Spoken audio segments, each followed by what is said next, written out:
বাংলাদেশ ইস্যুতে ভারতের সঙ্গে যুগপৎভাবে কাজ করতে চায় যুক্তরাষ্ট্র।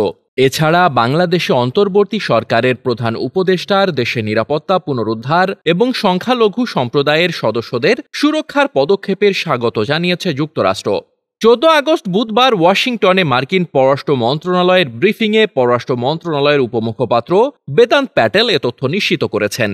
ব্রিফিংয়ে উপস্থিত সাংবাদিকরা বাংলাদেশের সাবেক প্রধানমন্ত্রী শেখ হাসিনা নেতৃত্বাধীন সরকারের পতন এবং দেশটির সাম্প্রতিক পরিস্থিতি নিয়ে প্রশ্ন করেন বেদান্ত প্যাটেলকে।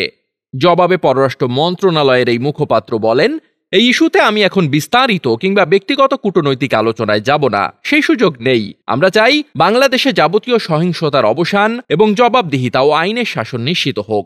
তিনি বলেন, আমরা আমাদের ভারতীয় অংশীদারদের সঙ্গে নিয়মিত যোগাযোগ রাখছি। বাংলাদেশ ইস্যুতে আমাদের কথা হচ্ছে। এছাড়া ওই অঞ্চলের অন্যান্য দেশের সঙ্গেও আমরা কথা বলছি। এর আগে শিক্ষার্থী জনতার ব্যাপক আন্দোলনের মুখে টিকতে না পেরে গত 5 জুলাই বাংলাদেশের প্রধানমন্ত্রীর পদ থেকে অব্যাহতি নিয়ে দেশ থেকে পালিয়ে ভারতে আশ্রয় গ্রহণ করেন শেখ হাসিনা। বর্তমানে নয়াদিল্লিতে অবস্থান করছেন তিনি।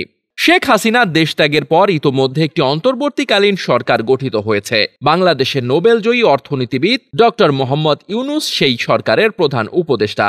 ভারপ্রাপ্ত সরকারের প্রধান হওয়ার পর একাধিকবার দেশের জনগণকে শান্ত থাকার আহ্বান জানিয়েছেন ডক্টর মোহাম্মদ ইউনুস। ব্রিফিংয়ে অন্তর্বর্তী সরকারের প্রধানের এই বক্তব্যকে স্বাগত জানিয়ে বেদান্ত বলেন, বাংলাদেশের বর্তমান সরকার নিরাপত্তা ও আইনের শাসন প্রতিষ্ঠায় মনোযোগ দিয়েছে এবং আমরা একে স্বাগত জানাই। Desk report, বার্তাবাজার।